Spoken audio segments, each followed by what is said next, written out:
doors and manila folders of the last cases that were heard under this policy of universal jurisdiction were closed, so too were dreams of justice shattered, so too were the faith of people who travelled to foreign soil, who had risked everything they had to access that justice, betrayed. That was an untenable principled harm. It fucked up those people's lives pretty immeasurably, both in the immediacy of the cases that were halted when the admissibility requirements of this court and this jurisdiction became so strong that they were effectively forced to halt them, and into the future as it allowed further crimes against humanity to slip through the cracks, to slip past other forums, to be stifled by admissibility requirements that were far too harsh for the kind of crimes we're talking about here. First on characterization, second on principle, third on the immediate consequences of the decline of the universal jurisdiction policy, lastly then on crimes against humanity slipping through the cracks. Let's talk characterization. What did the decline actually look like? It was marked by 2 years. One of them was 2009 with the initial reforms to admissibility in response to a indictment of a certain former CCP president, and the ones in 2014 brought additional reforms that were in fact so restricted that courts were forced to close all active cases, including ones where proceedings had already commenced, people were already impaneled, but like those against the United States soldiers shelling civilians in Iraq. Secondly, I guess as a matter of characterization, what would have happened instead is, I guess there are perhaps some minor administrative reforms that would have happened with the courts to address some of the concerns that were raised at the time, but honestly, happy to support them fully staying open. They were doing a great job. Secondly, then, on a principle, the question you have to ask yourself here on a matter of universal jurisdiction is, are there just some crimes that are so bad that they should supersede borders, that they should supersede citizenship, that they should supersede membership to the community of states at all? And if it is the case that piracy is such an affront to humanity, that torture is such an affront to humanity, like war crimes, like the shelling of civilians, and like wartime rape are so bad, should a forum be able to deal with those things?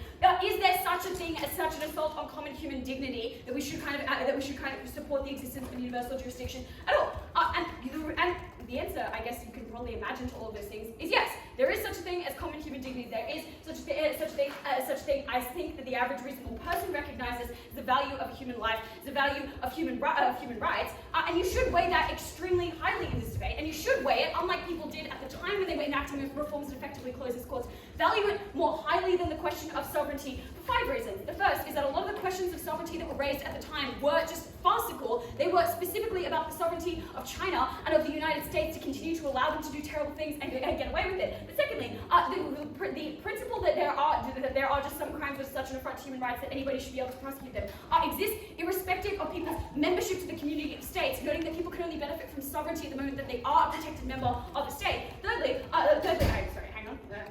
totally miscounted this.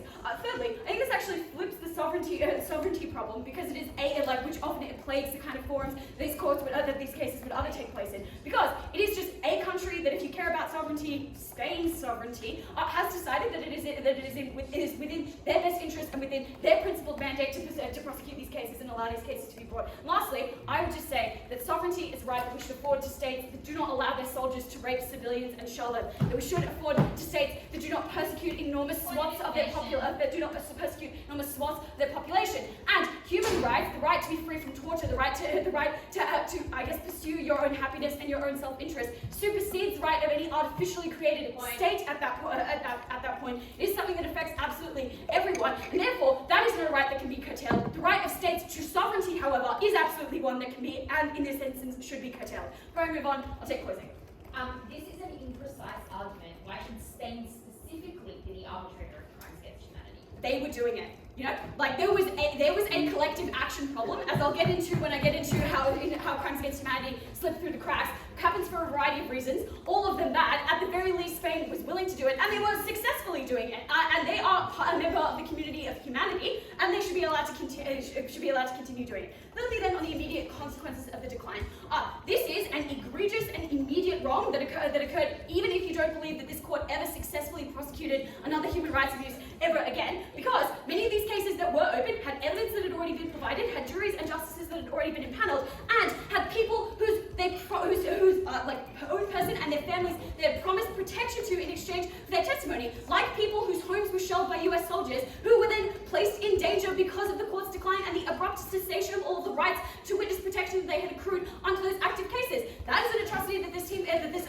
opposition bench cannot just magic away. It also, I would note, sends an enormous we often see play out in other forums as well, where people who have had everything stripped away from them, who have had their humanity subject to such terrible abuses, simply do not trust outsiders to bring that information to at all. That is now obviously something that those people and who saw the examples of those kind of things occur never want to engage with any of these processes ever again. And why should they? Because they were betrayed. They were betrayed for international interests that had absolutely nothing to do with them, and they were a victim. That was very bad. Lastly, let's talk about how crimes against humanity will continue to slip through the cracks. There are two big ones that are just a defense of universal jurisdiction. That is the admissibility requirements that that person be a citizen of your country, that the perpetrator be a citizen of your country, or that for instance things take place within your borders. There are secondly just evidentiary requirements that are required for that the level of admissibility that's often incredibly high, that evidence is incredibly difficult to access in context where crimes against humanity occur. And it is often, for instance, a prerequisite is often extradition, which has its own evidentiary requirements. Why are other forums, however, completely unsuitable? There are a couple of them. One, the ICC is wildly ineffective at prosecuting war criminals. I used to know that stat off the top of my head. Maybe Mikey will remember it in his speech. But it is incredibly low. Like the amount of successful prosecutions are almost exclusively African warlords, and are incredibly low even in those instances. So versus the kinds of things that this court was doing. Secondly, though, the European Court of Human Rights, which was largely propped up as the plausible alternative to this, failed to when they reformed again alongside these kinds of reforms their own admissibility requirements, failed to admit even a single case from 2014 until 2020. That's 6 years, presumably where human rights abuses were occurring, when not a single one of them passed the admissibility test. Thirdly, though, all of these other alternatives are out of systems of international governance and signatory bodies, which means for all of the reasons I've already alluded to, for instance, like having a bunch of reforms in place to stop the prosecution of former CCP presidents or of US soldiers, they are hugely beholden to all of the members and states and signatories of those bodies. That means that no US soldier has ever or will ever be prosecuted in the ICC. It means that nobody who is a dictatorial head of state in any one of those incredibly powerful countries will ever be brought to justice there. They were being brought to justice in this court. And then, for precisely that reason, it ended. We would regret that.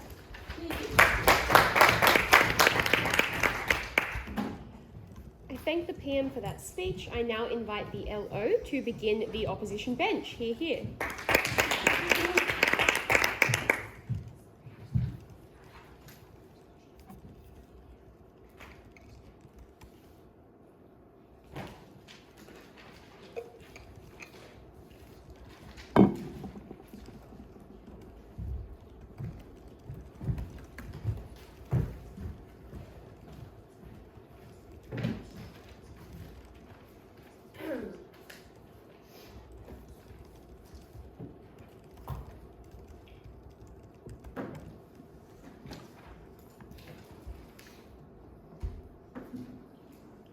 Of course, we think there are some crimes that are so heinous and terrible that they pervade international borders. That's why we support the ICC. But what we don't support is the ICC when these countries haven't consented to be a part of that process, which is inherently what this system is in Spain. If you can't have a fair trial, you should not have one at all. All the people that think this prosecution is unfair and is not true justice are so much more significant than the people who think that justice has been served and has occurred, because that justice has not been served fairly. 3 things in this speech. Firstly, on setup and why Spain is a bad actor to do this. Second of all, on why we prefer prosecution doesn't happen at all. And second of all, why even if we do get a ruling, it creates external harms. Firstly, on setup, 2 pieces here. 1, the instances in which you would go to this body are where the ICC has failed you, and that is because these countries do not cooperate with the ICC. That is the instance in which they would seek this kind of justice. Note that is extremely limited. Second of all, it has a specific relevance to Spanish courts, and that's bad for 2 reasons. Firstly, it means that they have the ability to deflect the fact that they were complicit in some of the crimes that Connor mentions in her speech, because they have the geographical advantage. But second of all, they're obviously not a neutral actor. They have things like ties with their former colonies that mean they want to defend those specific places. They have things like political interests. Second of all, why do we prefer prosecution doesn't happen in the first place? 2 points here. Firstly, on why it's unfair and why it's biased, and secondly, on the opportunity cost of this prosecution. Firstly, on why it's unfair and biased, 5 things here. 1, the prosecutors themselves are Spanish, which means they have things like pre-existing conceptions of their domestic law. They have things like politics that can't be unlearned. Second of all, you don't have cooperation with that country. Note that that is so important, because without the consent of the original country, you are never able to serve justice in a way that is moral and a way that we should support in a society. That means that you don't have access to things like witness testimonials, for example, because those people aren't there. That means that in general you have less access to information. That means you can't tell the extent to which someone has liability, because you are never going to be able to paint a picture. And even if you can't paint a perfect picture in the ICC or the ICJ, at least you can paint one that is more fair than you would be able to get under this particular model. Thirdly, it's done in absentia, and that means that the individuals being persecuted, will try to delegitimise this process. They are not opting in good faith. In the instance in which a lot of the time they are literally in hiding, that obviously means this process is done in a way that is completely unsound and illegitimate. But lastly, even if this thing is not immoral, which I think I've sufficiently proven that it is, but even if it is not, it is perceived to be immoral. And that's because people perceive it as tokenistic and immoral by virtue of the fact, as Sophie points out in the Peter White, it is occurring in Spain. Like, it's an incredibly specific place for this thing to occur. It is arbitrary. Connor is like, well, at least it's happening at all. Who gives a fuck that it's happening at all? Like, if there's no legitimate reason for it to be happening in this place at this time, they don't prove sufficiently why that justice is so good that it warrants happening in a place where it could never be put. But fifthly, Spain hates this happening. That's because they have things like anger with their former colonies, and like, for example, that causes diplomatic issues, it causes issues with their trade, issues with their connection, because now people are bitter because they are prosecuting them in this international court that is bad. Second part of this point is explaining the opportunity cost of this prosecution. Note the fact that this means there is less pressure for things like a TLC to occur, and there is less pressure for things like reparations to occur, because now people feel like justice has been served a little bit, even though it has not. Where would we prefer people direct their anger? Would we prefer they direct their anger at these heinous crimes that Connor describes to their home country, where they have been perpetuated, or do we prefer they direct that anger to fucking Spain? Obviously, we prefer the former, because that is the place where you're actually able to get some form of change, or you're able to get, at very least, cooperation with that country. You are only ever able to get cooperation and seek meaningful, justice, or at least seek meaningful reparations when your anger is directed at the place where it occurred, rather than at Spain. I'll take closing. So the prosecutors and the judges were international, they weren't all just Spanish. Yeah. Given that's the same as the ICC, why is the Spanish court in Spain arbitrary, the ICC and the right. Okay, so I think even if that is true, there are still domestic biases by the fact that this is not the ICC. Like, the body itself is Spanish, so maybe you get international people in, but there's no way you can prove, maybe you can, and blow me away if you do, but there's no way you can prove that this body and the ICC are the same. This body has political incentives, it has trade incentives, it has diplomatic incentives in the way that the ICC does not, because it is internationally removed and it is an external body that doesn't need to worry about things like politics and trade. Second of all, even if you get a ruling, why does it create harm? 4 things here. Firstly, it reignites a pre-existing tension that had previously been put away. That's because it constructs a certain narrative of the truth, regardless of whether or not that thing is actually true. That is bad for the people who are being blamed, it's bad for the victims. Second of all, the reason why they don't cooperate, these countries, with the ICC is 1, because they've had a bad experience with them. 2, because they know the social tension that these ICC rulings cause is disproportionate to the benefits. That's the reason why they don't opt into the ICC. That logic can be used similarly here, in that the tensions and issues that these rulings cause within those countries that they are being ruled over is so large that any benefits that government can prove to us will not outweigh the impacts that will have negatively. Thirdly, colonialism operates here because people see this as an extension of Spain's colonialism, because often the way in which these rulings occur such a benefit that particular narrative for them. Fourthly, though, because they happen in absentia, it means that you actually are never able to get a punishment. So the ruling itself is just something that is like superficial. It doesn't actually cause any meaningful change. But that problem is that people think that person has been punished when actually they have not. No, this is mitigation to OG's benefit of, like, you get all these benefits, people thinking they've been ruled as doing the wrong thing. Sure, but you don't get any actual punishment. But what you do get is you're not able to complain anymore, and you're not able to actually explain why this person did the wrong thing and is immoral, because it is perceived as if justice has been served, when in fact it does not. So the opportunity cost of that is that you can no longer do things like petition to your own home courts. You can no longer do things like talk about the injustice that was committed, because essentially you are saying that it has been served. What at the end of this speech. First of all, even if you get a ruling, the harm that it creates to the domestic populace or the places of this justice is supposedly being served is bad. But second of all, it is incredibly immoral and unfair for this country to have that amount of power, even if, as Rob says in a POI, it is full of international actors. They still have political incentives. It is unclear why they should be given such a disproportionate amount of power. I thank the LO for that speech. I now invite the DPM to continue their team's case. Here.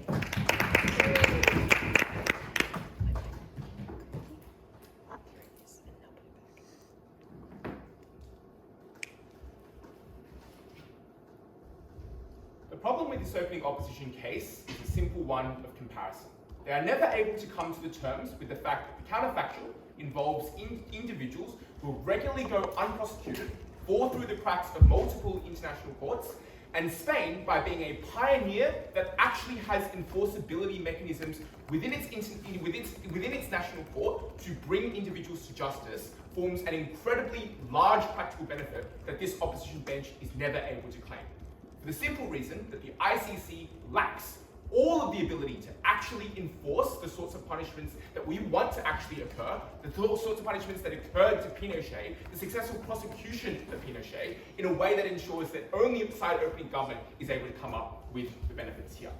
The first question then to talk about is to be comparative about actors in this debate. Because obviously this comparison, as opening opposition points out, is one that exists between the ICC and Spain. So the first question you must ask is the ICC any better than Spain? Because in all of the instances that opening opposition tells you are faults with the ICC, with Spain, believe me, they're a lot worse than the ICC. And that's for a bundle of different reasons. First, the ICC does not have an enforceability in terms of, for example, controlling and having diplomatic relationships with other countries. Spain used the ability of their diplomatic relationships with other countries to allow for multiple countries to seek the extradition of Pinochet in a way that the ICC was never able to do, for a bundle of structural reasons. First, the ICC undergoes consistent criticisms for the fact that it's an incredibly biased institution. It's an institution that often irregularly prosecutes, especially African nations, and especially those individuals who can be colonized in significant ways. And the reason why Spain, on the comparative, is much less likely to do that is firstly, because for the exact reasons that opening opposition suggests, they're not going to go after criminals that have nothing whatsoever to do with Spanish history and Spanish culture. The reason why they went after Pinochet is a significant amount of Chilean citizens were incredibly connected to the Spanish government in Spanish citizens and harmed Spanish citizens in an incredibly fundamental way that fell through the cracks that the ICC themselves were able to enforce. The outcome of that was, when no other institution was able to bring justice to Pinochet, the Spanish national government, with the national courts, were the only institution that were able to do that, and that's the comparative they were never able to contend with. Because we tell you in this debate, it is unlikely, in terms of Spain's self-interest, let's take that they are the most selfish actors in the world, they would act in a way that would be incredibly anti their nation image as being a country that is at least attempting to bring justice. The reason why they brought up these courts in the first place is because they wanted to be a pioneer for human rights. The political capital that is remaining for them to be unfairly colonialist in the way they prosecute people is incredibly limited, in a way that does not exist for the ICC. The ICC has more incentives to be racist. The ICC has more incentives to be colonial because the structures that control the ICC look like countries like the United States that have the political capital to do so, that have the image to do so, and allow them to prosecute colonized powers in a way that's incredibly unfair. And that answers the key question of why Spain? Because firstly, as Connor tells you in her speech, it doesn't fucking matter why Spain. If the comparative is that human rights abusers do not get prosecuted at all, we don't care if fucking Tasmania did it themselves. We would want anyone to prosecute them as long as they had a strong judicial system, which Spain does. And the reason why we can believe that is a very simple one. Because Spain underwent a bundle of different challenges, both through the ICJ and through its own legal systems, asking whether they actually had jurisdiction to prosecute these people. The end conclusion was that they did in the initial part, and then afterwards, some level of political pressure allowed this to go down. We would say that we regret this political pressure because it led to many, many hundreds of dictators going unpunished in ways that were terrible. So then the question is, will justice necessarily be served well in Spain? What do opening opposition say here? Firstly, This allows Spain to deflect the fact that they're complicit in a lot of these crimes. Absolutely not. In fact, this will increase attention to the fact that Spain could potentially be complicit in these crimes.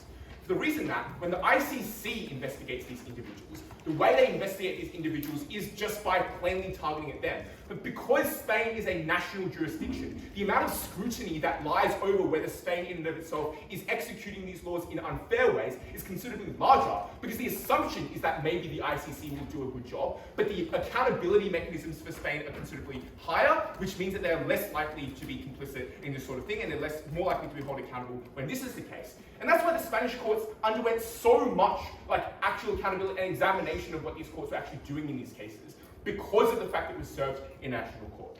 Second, they argue this is not a neutral actor, obviously not comparative. We give you multiple reasons why the ICC themselves are not a neutral actor. Importantly, they're an actor that has the reputation of not doing enough, whereas national courts, because of the police forces, the military forces, the diplomatic relations they have with other countries, are institutions that could actually do something. Then the lie that prosecutors are Spanish, no they're fucking not. There is considerable amounts of international involvement here. And then the final principal weird argument here about consent. Now, I just want you guys to be able to weigh this argument of consent against what we tell you on Decide Opening Government. Because while it is true that some countries might not consent to human rights violators being prosecuted in a specific court, we tell you the victims of those human rights violators did not consent to not having their crimes be punished in any way whatsoever. We tell you that at least having one institution that fills in the gaps of other countries or other international institutions, such as the ICC and the ICJ, who are unable to do this, is a significant filling of that gap that is much more able to help consent as opposed to anything else. Closing. Order. Oh, okay, Yeah. fair enough. All right, sure. Now, let's move on to the effectiveness of this sort of Spanish law. The first thing that they say is that, well, these individuals are literally in hiding. Countries will not consent to sending out these prosecutors in significant ways. So they're the people who they want to be prosecuted in significant ways. The first and obvious response to this is, one, the empirical facts suggest that many countries are very willing to send it out to courts when they believe that is part of history that they want to get rid of. For example, Pinochet had multiple countries want to go and extradite them. But secondly, even if the amount of criminals that are extradited to a specific country is low, we would say that any one human rights violator that's brought to justice is still a significant benefit for side opening government that opposition benches are unable to claim. For example, we'd be very willing for other countries as well to impose their own national courts that also have international jurisdiction, a universal jurisdiction over all their crimes, as long as it was the case there would be trial, noting that all of these countries, in Spain especially, follow customs of international law in instituting a lot of these punishments, and they have to, because that's literally the only way in which the accountability and the willingness for people to cooperate with these courts would work in the first place. All of their harms are incredibly speculative. The definitive benefit we give is that we give some level of accountability to these individuals. That's why we're about to propose.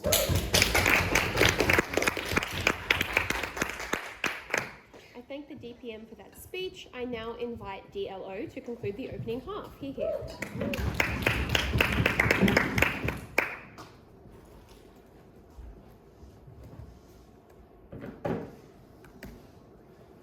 If opening government is right, that Spain is significantly complicit in this set of war crimes, why on earth would you give the Spanish government the capacity to deflect blame from any responsibility onto the provincial governors of Chilean officials? Why would you allow them to claim jurisdiction, being like, this is not the International Criminal Court's responsibility, this is our job and our responsibility to do this? Why would you allow the Spanish government to erase their involvement in the way that they construct that history, in the narratives that they say, this is what occurred and these were the harms that, what happened? We think that this is awful. And side opening government themselves rely on such a flimsy defense of woo, there's a little bit of scrutiny here that will definitely hold them to account. As if this does not see from the outset that there is a significant legitimacy crisis, where clearly the Spanish government has a significant vested interest to never rule that it had any involvement in these cases, to blame the governments of these colonial places. We think, yes, it is always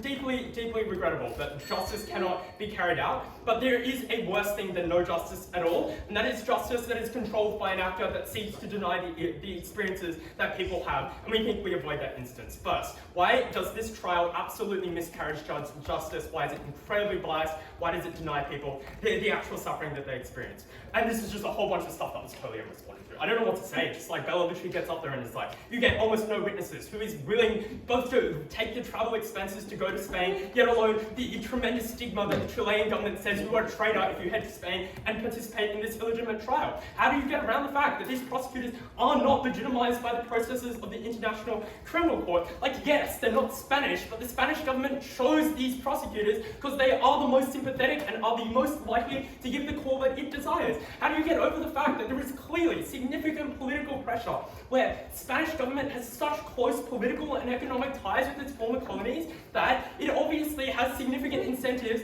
to listen to the criticism that the Chilean government says, stop doing this, you shouldn't be, for instance, funding this institution or giving it powers like extradition. And it is uniquely beholden. The prosecutors, even if they have good incentives and want a fair and balanced trial, cannot do it with a Spanish government that strips them of any meaningful funding to get that information. They cannot achieve it, and they do not have the power to implement warrants or require witnesses or do extradition. We think this is a trial that is hamstrung from the outset, that is going to deliver a bad call. And side-opening government is so set on the International Criminal Court has few successes, that is a benefit. We think it would be a significant problem if the International Criminal Court said to every single African leader, yes, you were a person that did genocide. The reason why the Nuremberg trials were important and significant is because we accurately identified which generals bore which responsibility, who here legitimately was just following orders, and who here genuinely and deliberately had the information that they were carrying out ethnic cleansing.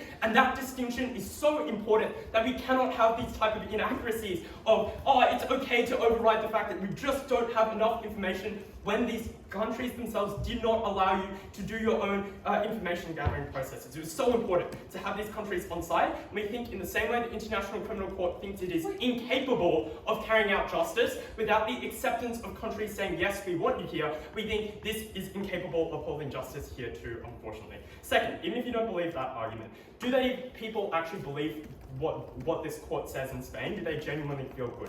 And I'll immediately note we provide an argument to say that yes, some people might feel good, but there are equally a significant set of people that this will inflame the tensions of and hurt deeply. Why? Because they hate foreign courts deciding what is or is not the truth, who is or who is not responsible, and they have such deep colonial history. Uniquely, that weaponized Spanish law to say these people are immune from justice, that it is always the fault of other individuals within that local government that should take the blame and be scapegoated for these type of harms. And we know this because the Chilean government itself is not participating with the International Criminal Court. We know that the South American country itself recognizes that this will inflame tensions in a significant fashion. Like, yes, we think it is important that that government itself makes the decision on whether to take a Truth and Reconciliation Commission, whether it has the capacity to implement that justice fairly and in an unbiased fashion. We think that that is really important. But just immediately note that you scar those people for life. The moment that there is a call in an international court that says this is the truth, they are never allowed to reconcile with a better form of commission at some later point in time, to genuinely understand the suffering of other people, to genuinely accept that this is the truth and is meaningful, because they think that that call by the Spanish court is illegitimate, and it saps any will for any future call to be made. And the last thing that I'll point out here is it needs to be perceived as fair. That is, I'll take it away. Yeah, you guys need to debate in the real world. In 2003, the United States bombed civilians in Baghdad, and proceedings were in place in Spanish domestic courts. Those cases closed at the moment these reforms happened. Where do you get those people justice on your Those side? people can go to other courts. They can go to French courts, etc. Yeah, you need to talk about the specific types of cases that only the Spanish government would be willing to take, whereas no other form of international court would take. And for those specific cases, there's uniquely the types of cases that the Spanish government has citizens that are uniquely concerned about, yeah? Which is why we talked extensively about the former colonial countries, which is in the info slide, because that is where uniquely Spanish governments would implement universal jurisdiction, whereas no other country would. That is a proof that you guys needed to give, not that we needed to give. Second, for the people that this does help, and it will help some people, they will feel a little bit good, we think this is an incredibly hollow win that should not be that significant in this spec. Why? Because these people, because Pinochet never faces true punishment. He is trialed in absentia, and people on the ground know that he still faces impunity, despite the fact that yes, he was said that yes, it is true that he committed genocide. They kind of knew that already. They wanted this person to actually face the punishment, to know that this person has been held to account, and that is what they deny. But critically here, it is that there just are so many witnesses that otherwise would have come forward that never have access to that process in a Spanish court so far away, which means that yes, they help some people. They help a set of wealthy people who can access Spanish courts. They help a small set of people that feel comfortable to access that movement. We don't think that this was the most important thing, because when you do not have the powers to investigate, when you do not have the cooperation of the Chilean government, you just cannot get so many more forms of testimony, so many more people being willing to come forward with their experiences. The last thing to point out here is I don't think we get no justice at all. I think we do get slower justice. And the reason is there is a degree of opportunity cost still in this debate. Because there is a significant time investment where you need to now prove that you meet universal jurisdiction, whereas you do not need to make that proof if you are going in a Chilean court or in the ICC. And critically, it is who you shift the blame to. Do you say it is the Spanish government that we should be pressuring, or is it the Chilean government that we should be pressuring to accept a Truth and Reconciliation Commission and the ICC to accept? I think it is way more important, even if more difficult, to target that Chilean government. That is only how you get meaningful justice, and that is why we win this debate. I thank the DLO for that speech. I now invite Gov Member to begin the closing half. Here.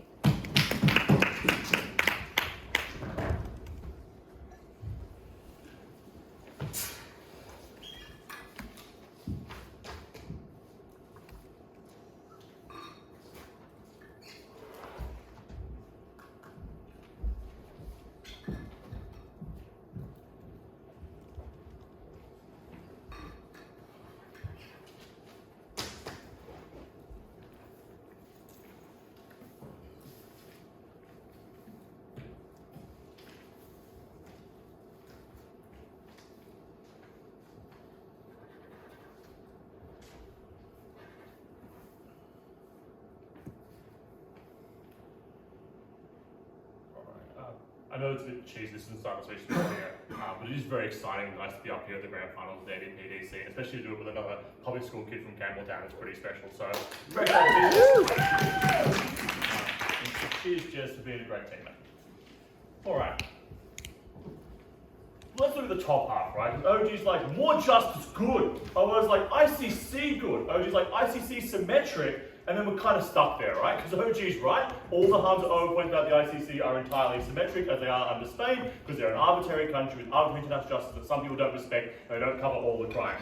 And OO is really just okay with not prosecuting anyone, so it kind of just takes a big L on some cases not being dealt with anyway, because they just can't, because their opposition's like, can't help everyone, so we should let it help no one. That doesn't seem like a good way to deal with the justice system, because some is preferable to others. So what we're going to do at closing is go bigger, extend, if you will, on what the impacts of this court specifically are on a global scale and around the norms around international law and the way in which the impact it has on the way internationally we treat law and why it would be more important in the world we have today. Because obviously, like, the bit up until today and in the future is far bigger than the bit in the past, which means you have an infinite bigger scale and impact of our harm. So first we want to start with the messaging impact this has to other states about the role of international law and the capacity we have to make change.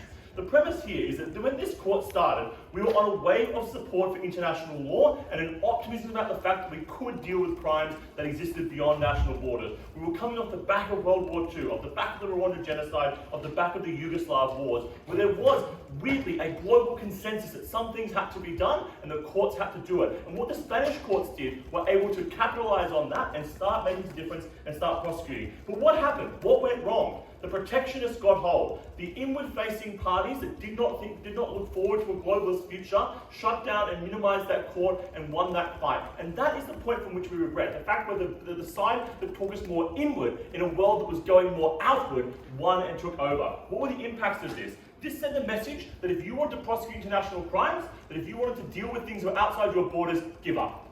It was too hard, it was too difficult, it was too biased, the ICC can maybe handle it, we don't need to do any more effort. That meant A, it killed the trend. It meant that any other countries or regions that were thinking about empowering or starting up these courts didn't, because they saw it fail in Spain. Secondly, it meant that other countries stopped. Thirdly, it meant the ICC could now rest on its laurels, competition-free as the only moral arbiter, as the only supreme body that could deal with this. It had no pressure to be better, had no competition to improve the way it operated, and it led itself to lag behind in the world going forward. The important thing here is that this messaging impact of a failure of international cooperation on protecting laws was devastating for the capacity of the world to continue to prosecute those crimes. Which leads neatly into the second part of this extension about the importance of this going forward into a changing world landscape. Because what we need here is that let's look at the state of the world. What an impact. I think firstly here is we have seen a growth in war and conflict. Things like the Middle East, things like Russia and the Ukraine, and continuing conflicts around disputed elections in South America are all a trend that needs more policing, but no one is doing it because America is tired of intervening globally, and let's be fair, it's pretty fucking bad at it when it does intervene globally. But secondly, we're going into a world with massive crippling resource shortages as we head into a world dominated by climate change, where we will run out of food, we will run out of water, and we will start conflicts in the pursuit of obtaining those resources. And thirdly, we look at a world where we have globalization, more transnational crime, more non-state actors that are participating in crimes against humanity. You can't pinpoint to a state.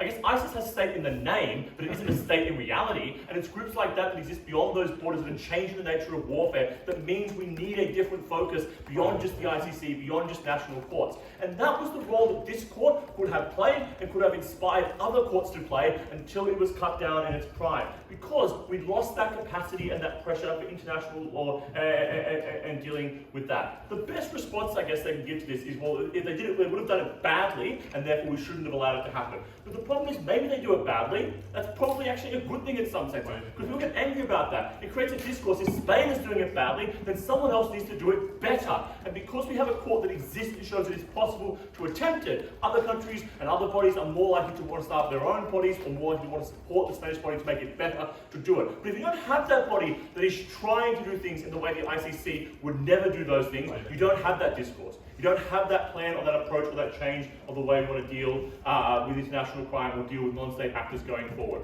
So what this decline has done is devastate a global push towards international law and devastate a global cooperation around fixing problems. Before I go on, does closing have one? Opening. If we don't have enough information to prosecute the suspect, should we hold a sham trial to find him guilty? I mean, I think given, as you identified, there is expensive costs in running those things, we probably do it when we do have enough evidence to do it. But even in the absolute worst case, we don't. I think it's probably quite meaningful that we have even a sham trial that says here's a dictator that did some bad things, so that people are aware of that and some victims get their day in court. Oh, and just quickly, if it's expensive to fly the witnesses in, we'll pay for it. Don't worry about it. We'll put a carbon tax in and we'll fly them over. It'll be fine. I now want to deal lastly with some more stuff on access to justice as a third plank in our extension. I know this shares a headline with opening government, but it will be different both vertically and horizontally to what opening government has provided. Firstly, I want to apologise to Bella because I'm not going to blow her mind and explain why this is the same as the ICC. In fact, I'm going to do the opposite of that, which is the point of this body not being part of the ICC. Because what this body did is provide a competitive force to the ICC, which is severely lacking in the world. Because it is the only body, because it is an OG identifiers controlled by the P5, etc. There is no one to hold it to account and no one to shake it up because this other body doesn't exist. What the Spanish court did was provide an alternative for countries who didn't see that justice and who didn't see that the ICC was working for them, but it inspired the ICC to be better, and it would have continued to push the ICC to tackle more claims so it maintained its legitimacy. Because if more and more countries went to different international bodies or supranational bodies rather than the ICC, then the ICC would begin to lose relevance and have to change things up and do things better. And that was particularly important. It's also particularly important because it was Spanish. It was done in a way that engaged Latin America, a region that had been ignored by the ICC, with shared culture, shared language, shared history, which provided a particularly unique benefit and probably inspired other groups, like African unions, etc., to create their own body that more representative of them and a cultural connection and ways in which they showed the path forward and showed how it could be done. Again, all their response to this comes is, well, they'll do it badly. Here are 4 reasons they'll do it well. The first thing is to say you need international reputation and success to get buy-in from other parties. If you're seen as a sham where it doesn't work, no one goes to you. Secondly, you want to be the global leader. That's why you hire the best international judges and best international prosecutors to make it work. But thirdly, the biggest opposition to this body is saying that it doesn't work. So the way you show it doesn't work is by making it work. So there's a massive step to make sure you do have successful prosecutions, to show its value and to show it works. And that avoids, I forgot what the 4th reason is. But at the end of this speech, what's important here is that we regret the fact that this ended a trend towards greater international justice, that this denied justice going forward, and we think it's important in the future. Time to comparison. I thank Gov member for that speech. I now invite Op member to begin their team's case. Okay,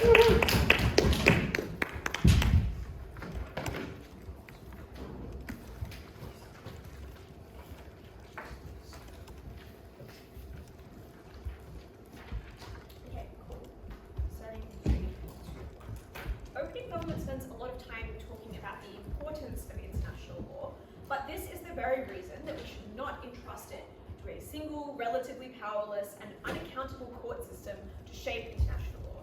Because I think what most of the teams, well actually like all of the teams except for us, in this debate seem to miss is that international law is not just about each individual decision. International law sets precedent. International law shapes the way that countries engage in processes of lawmaking. And I think that's really important because it is clearly larger in scope than any individual decision. So what I'm going to do in this speech is firstly, I guess kind of weigh into opening half, which I think is highly symmetrical, because I think that although opening opposition points out some good reasons why Spain is probably pretty bad at this, they do not clearly distinguish why it is, I think that international law ought to be a distinctly international thing. And then I'm going to bring in CG and explain, I don't know, why like our stuff rebuts theirs, I guess. Alright, so, first things first, what is the role of actual international law and why would it be internationally administrated? The first thing I'm going to do is just note this kind of goes further than opening opposition in the sense that we are not merely arguing that Spain is a bad actor to be doing international law. We think that the doctrine of universal jurisdiction is probably a pretty bad thing. I'll explain that in more detail later. But crucially, and I think that this is kind of conceded a bit by government, or not conceded, but they agree, I suppose, we would just make the claim that the abolition or rolling back of UJ in Spain is something which undermines that doctrine broadly because it illustrates the very weakness and political contingency of that law. If that is something which can be rolled back merely because of political inconvenience within Spain, that shows why it is a problem for one single nation and its court system to be in charge of this. And I think it illustrates the need for international buy-in into the criminal law system. So basically, we are claiming that UJ is bad, and we think that that probably produces a demand for something better. I do not like, and I think that CG probably agrees, given they suggest, on the flip side, that they proliferate UJ. So why is it that universal jurisdiction is probably pretty bad? The first thing that I want to note is that prosecutions in Spanish courts miss out on some unique benefits of international law when it occurs truly internationally. And that is to say that I think on both sides it is particularly difficult to secure a conviction, particularly difficult to get information, etc., etc. Like that is true, that is symmetric. But I think what changes when international law is something that occurs truly internationally is that people take it far more seriously, and where you get a conviction, it means a lot more, because I think it's like a lot of these convictions are pretty symbolic. A lot of them don't really punish people for their crimes. The value of international law, I think, is in determining more local norms, in filtering down what is acceptable behavior. So I think it's really important that people on the ground take seriously the truth of claims of human rights abuses. And I think really the kind of only engagement with that concept that we get is from opening government, who tell us, well, maybe Spain's a colonial country, but the ICC is viewed pretty skeptically too. But this is a matter of degree. Clearly Spain is firstly only one country, and so I think it is very easy to portray it as being fairly unimportant, as being fairly subjective, fairly context specific. But additionally, I think it's far harder to improve buy-in into that legal system. So maybe the ICC is flawed, but I'm going to give you in a second a set of reasons why it gets better. Spain is always simply one legal system, simply an isolated example, and I think it is very easy to, for example, sell to your civilians that a ruling in that jurisdiction should not be taken seriously. The second thing to say is that I think Spain is pretty unaccountable. It does not have a genuinely international set of values in the sense that it does not have kind of history that the ICC has. It it doesn't pick judges in a way which is particularly accountable, collective, or diverse. And that is really important because maybe there is limited buy-in to the ICC, but I think that can improve over time. And indeed, for example, the Biden government is buying into it far more than previous administrations did, which suggests that the ICC is something that can build consensus over time and gradually increase representation from regions that did not get it. I think that is far more difficult for Spain because it is so politically determined, because it is subject to the whims of an individual Spanish government. International law, when it is done truly internationally by the ICC, has a few benefits. The first thing to say is that it's not subject to diplomatic or economic pressure. Like, part of the reason why these laws were suspended is that Spain was under pressure from China. That is true, but I think it is actually probably worse for a legal case to proceed under that pressure. Like, that is something which irreparably skews that legal case, and any result is viewed as less valid at the point where you know that it's been under pressure, you know that this individual state can be punished by diplomats, by other economies, for the kind of decisions that occur. The second thing to say is just the ICC is far more resourced, which is really important, partly because they can do better evidence gathering, but more importantly, because you also just have a duty of care to victims, to people who give testimonies. I think ICC has a fucking massive victim fund they can use to protect people. That was really important. The third thing to say, though, which is crucial, is that this creates international legal precedent. It shows how you interpret international law. And if that occurs in a colonial country, and if that occurs subject to diplomatic pressure, I think that is unbelievably corrosive to that international law. That raises the impact of anything to do with betrayal, anything to do with people buying into international law, because not only does it raise doubt in particular legal cases, but it also suggests that international law, in a more general sense, is problematic. So, yeah, I think that probably suggests that Spain, or indeed any particular country making these kind of laws, is problematic because of its contingency, because of its capacity to be individually influenced, and because of its lack of resourcing. And I now take a point from opening government.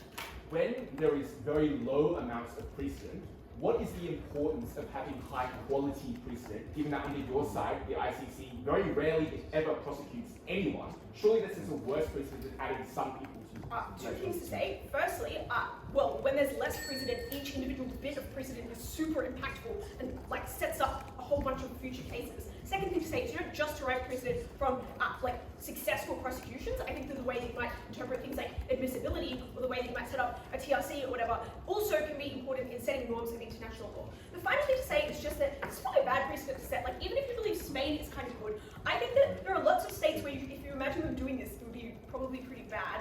And I think that probably suggests to you that this is incredibly contingent on the legitimacy of the kind of regime that runs it. You have to believe that Spain will remain that way. I think ICC, given the level of coordination required to run it, is far less likely to be kind of just undermined and politically contingent.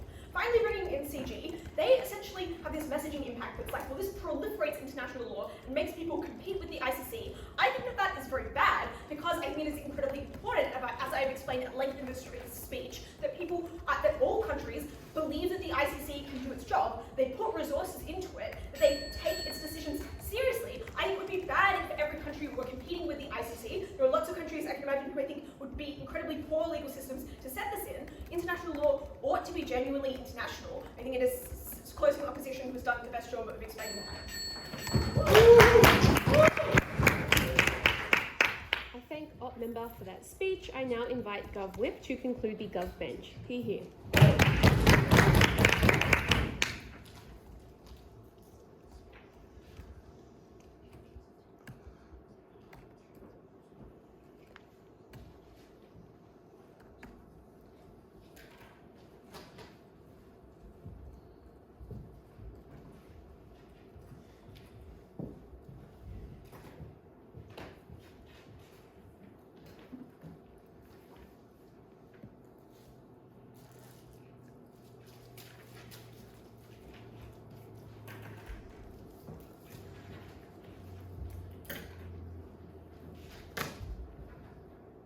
We're going to look at two questions in this debate, two burdens for all teams in the debate, and talk about the contributions that each of them make to said issues.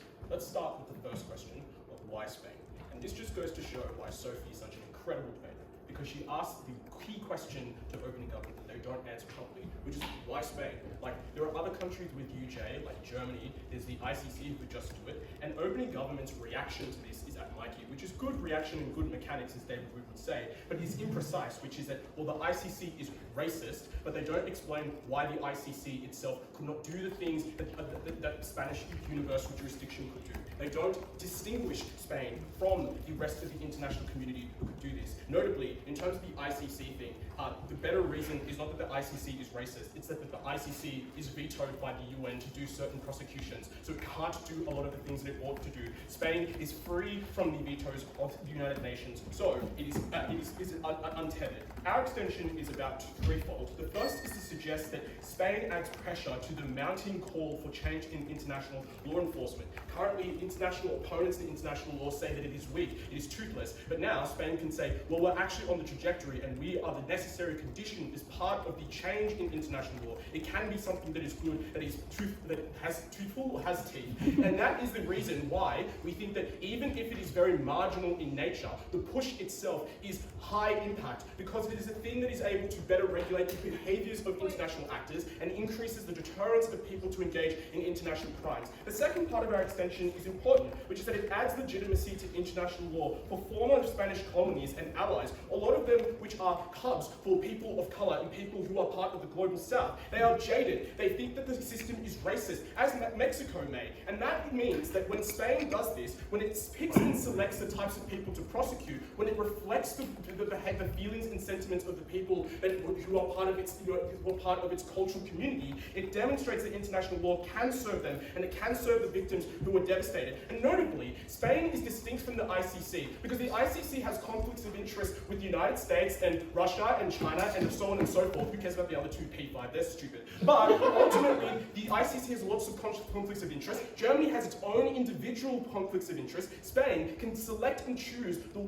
types of prosecutions it wants to secure, which means, therefore, we prove why Spain uniquely should do this. It is the thing that is attached to its allies. It has distinct trade ties. It has distinct conflicts of interest. It is the thing that adds not just as a like a drop of water into a bucket, but notably is just simply the addition to the moving trajectory of a necessary change in international law. Thank you. Go. Pinochet's ruling was the most significant universal trial of Spanish courts, and it has empowered Pinochet sympathizers with many Chilean citizens who were infuriated by a ruling that was clearly seen as neo-colonial and illegitimate. Okay, so what's the comparative? Do Pinochet supporters be like, oh, he got tried by the ICC. I guess he is now actually a genocider. I'm not clear what he changed. The second question is, Spanish universal jurisdiction, does it work to engender international justice? This is defensive material against the opbenchers, I think, quibbles about how courts work, and I think they're really uncharitable, especially in Eugene's speech. But let's talk about opening government first. They have two mechanisms for why they are able to get international justice with Spain and why you will actually have good court systems. The first is that, well, Spain is not racist. What? Like, literally, like colonialism. You have to prove this stuff. Like, I think maybe it's somewhat true, but it's not proven. You have a nebulous counterfactual that Spain would actually not be racist. Your second mechanism opening government is that Spain does not want to look bad, and so therefore it will do these things well. This is the better mechanism, but unfortunately is not proven as well. Here in Rob's speech, we actually give the proof. We explain that actually Spain has international actors that it wants to engage with well, and it wants to demonstrate that it is the leader in international law. It is the hegemon, not the hegemon, but it's the paragon of what it means to be a nation, to have universal jurisdiction, and to respect international law. And Spain will wear that as like a coat of righteousness, that it is the nation that is distinct to others. The same way Sweden, the same way Nordic nations demonstrate that they are the paragons of actually providing social welfare, Spain will be the paragon of international law. But additionally, you don't prove that these judges are biased. Note that judges have lots of incentives to do unbiased decisions. The reason is because judges don't want to be appealed, and a different international court or a different decision which may seek to overrule them, and they will go down in history as the idiot Spanish judge. But additionally, you want to ensure that you have future international appointments. For example, if you want to be part of the Hague panel, you need to show that you actually understand international law and you have respect for it. Moreover, these judges have a legacy that they want. These people have risen from lawyers to these literal judges who can decide the biggest international issues. They're ambitious, they have aspirations. It's unclear why they would throw that all away. But also, you never explain that these judges want to be biased. These people have an ideology to be safe or to be just. This is a Western liberal democracy, that is Spain. You grow up with your law degree knowing that you have to enact justice, that you should do justice. This responds to opening opposition because their claim is that these judges are biased and unjust, but that is not resistant to our extension. But also, secondly, your claim that this appears as unfair is not comparative. What is the change in a counterfactual? Is it seen as fair if the courts are racist and are white and are silent when there's actual genocide that should go prosecuted? What's the bias there that you are able to overcome? Let's talk about closing opposition's extension. The first question I'll ask is, what does a universal justice or universal jurisdiction in Spain look like? It looks like international lawyers joining in on the discussions and international judges being commentators and experts who come to even Spain to be a part of that process. It has some connection to other nations. They're not doing it just willy-nilly and just because they want to. They have some rooting in international help and international resources. Then Ellie says that this is not perceived as legitimate. But firstly, what is the comparative? You don't explain that people see the ICC as legitimate either, and also it is contingent with respect to your benefit of legitimacy that the ICC instead prosecutes, which you don't prove. But also, characterize the people who see the prosecutions. They are criminals, they are the global community, and they are victims. Ask yourself, people, when Spain decided that Pinochet did genocide with, yes, witnesses, I know that some instances there won't be witnesses, but then the court trial won't go ahead, but you, in your seat, did you seriously think that just because Spain said that he did genocide and not the ICC, that he didn't do genocide? It is largely illogical to suggest that the global community is incapable of thinking more critically, but also criminals are able to reflect on the decision of Spain, which is that the international community is able to put a mark on you. It means that companies or countries perceive you as a criminal, and the kind of reputation that you score for yourself is bad. Justice is about how it reflects with people in society. They don't explain why legitimacy doesn't happen in society. It is not rooted in your conception of what justice is. It is rooted in the conception of what the people are. Bang down the gavel, we win. I thank GovWhip for that speech. I now invite OpWhip to conclude the debate.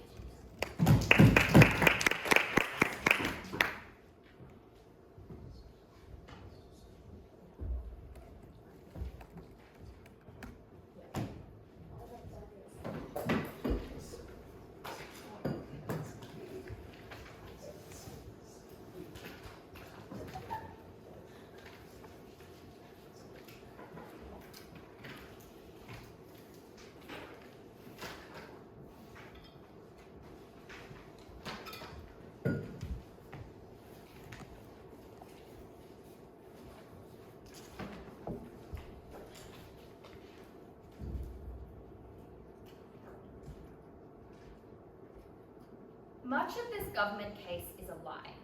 Since its genesis in 1989, the ICC has been a remarkable political achievement.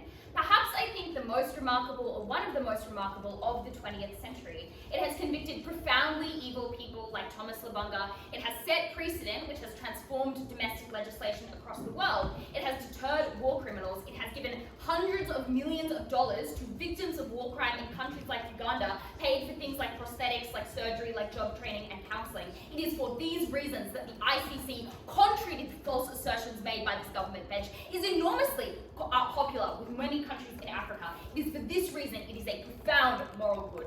The rest of this debate, as we tell you at Ellie, has a symmetry problem.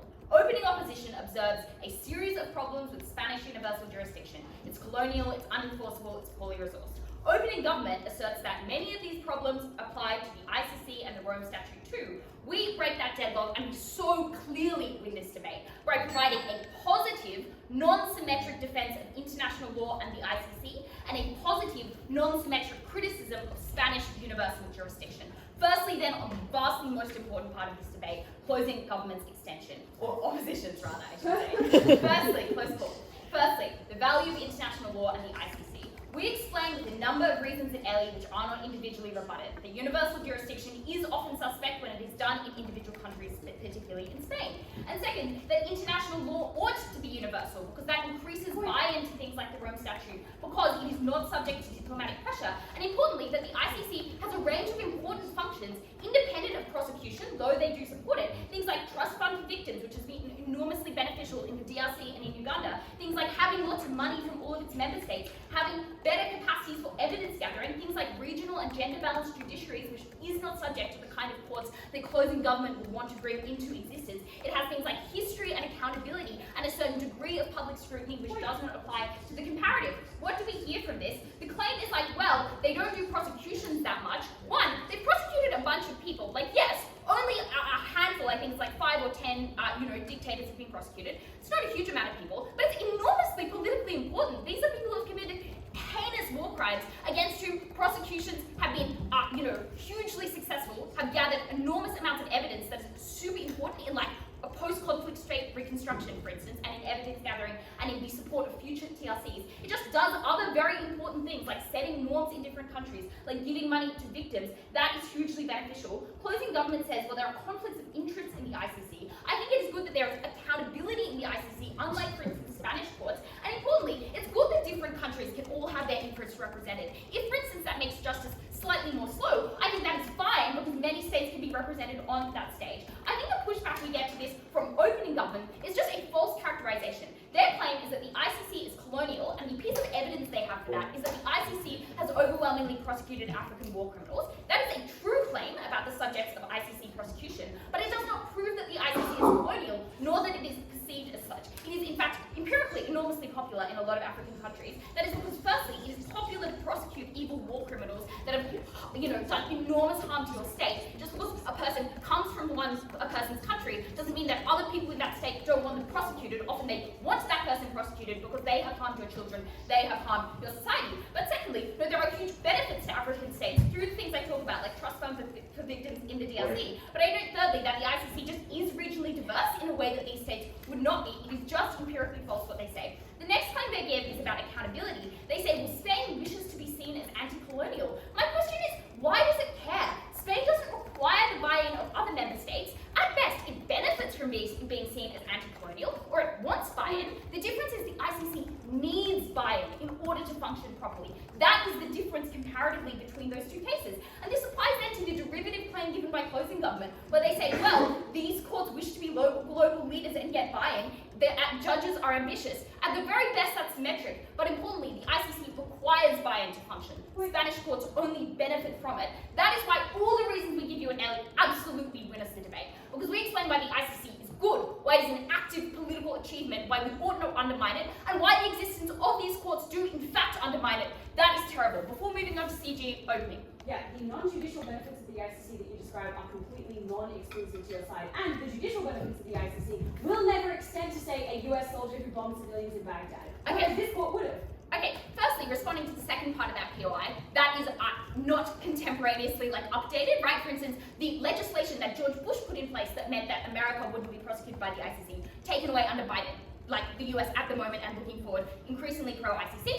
Secondly, I give reasons in my speech why the non-prosecutorial benefits are contingent on the ICC existing and having popular support, which importantly, your case requires people to, and particularly closing government, for people to focus on these domestic courts, which means they are obviously putting less money, less support into the ICC. We explain at Ellie that you undermine any kind of buy-in for the ICC, which includes then the support of non-prosecutorial functions. So, what does closing government say? They say retrospectively, they make an argument. They say, this court's failure disrupted the trend of increasing universal jurisdiction in different states, and that's a bad thing. First, just observe there's very little analysis in this argument. Why was this trend growing, and why has it disrupted it? No, this is a regret debate. You can't just say, well, maybe in some universe the existence of these courts would cause people to make other courts. You have to prove why this actually happened in the past. They never provide you the sufficient analysis of this argument, even to get off the ground. And I think there are reasons why you should believe the opposite. That there are probably pretty strong barriers to setting up these courts in states, like it's pretty resource intensive. The ICC, for instance, already existed in the past, so you have to be a pretty motivated state in order to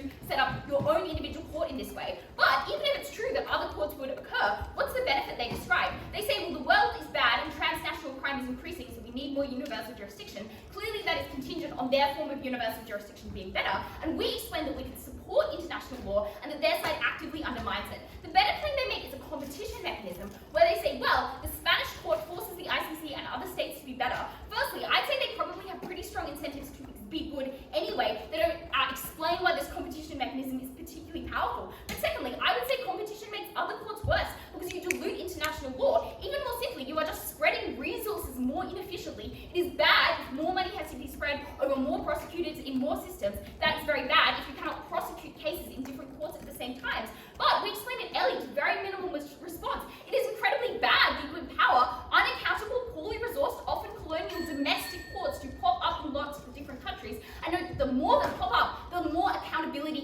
prohibited, even more so than in the status quo. I've never been prouder to oppose.